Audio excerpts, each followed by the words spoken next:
Hey, I've got a great investment idea for you. You give me $100,000 and 4 years of your life, and I give you, pretty much nothing. No, I'm not the devil. I'm Mr. College, and I'm here to help you finance this wonderful opportunity. I have a whole package of government loans and impressive sounding scholarships to make it all possible. Of course, you'll have to pay interest on the loans, which will double the cost over time, but that's a problem for future you, and need not concern us now. Do we have a deal? Yes. Of course we do. You want to succeed in life, don't you? How can you do that without a college degree?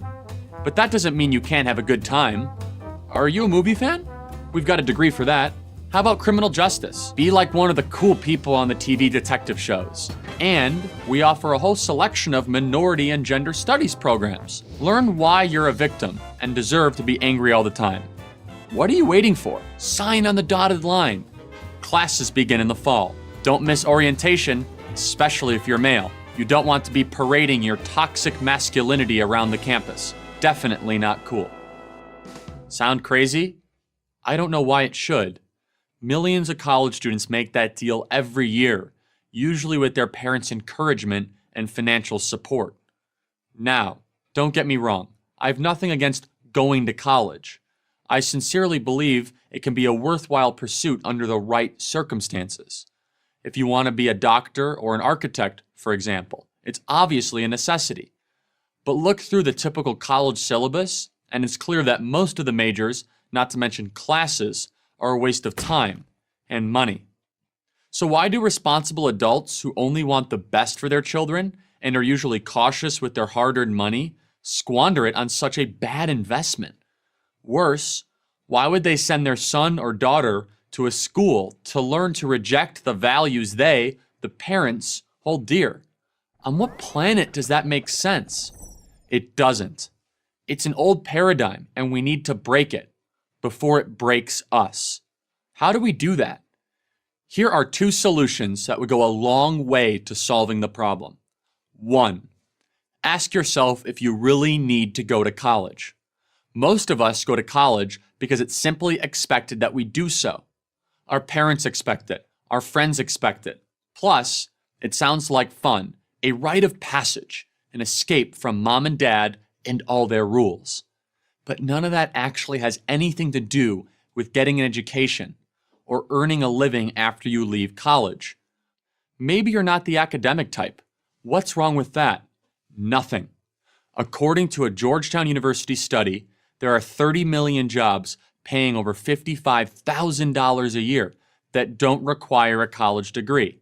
Learn a skill like welding or plumbing or a dozen other trades, and you'll never be looking for a job. The jobs will be looking for you. We're talking $50 an hour or more, 6-figure income after 5 years, and no debt. Consider the military. You learn essential skills, and again, no debt. Or go into sales. You don't need a sociology degree for that. If you are going to college, then have a goal and a plan to achieve it. Your college journey will cost you and or your parents a boatload of money. What are you going to get in return? Choose your courses with a practical mindset. Stay away from the silly stuff. And if you really don't know why you're going to college, consider answer 2. Delay college for a year or longer. If more graduating high school seniors would do this, not jump into college immediately after high school, college curriculums would improve, and nonsense like safe spaces would disappear. Why? Because students who had spent a year or longer in the real world wouldn't put up with it. Get a job, any job, for a year before starting college. What's the big rush anyway? 1 year isn't going to make a difference as to whether or not you succeed in life. But waiting tables or stacking boxes or whatever you do for a year will almost certainly change your attitude about a lot of things, like how hard it is to earn $1 and how easy it is for the government to take that dollar away. You will also develop a new appreciation for the privilege of going to college, and you'll be much more likely to be immune to the BS. Don't be a passive investor as a student or a parent.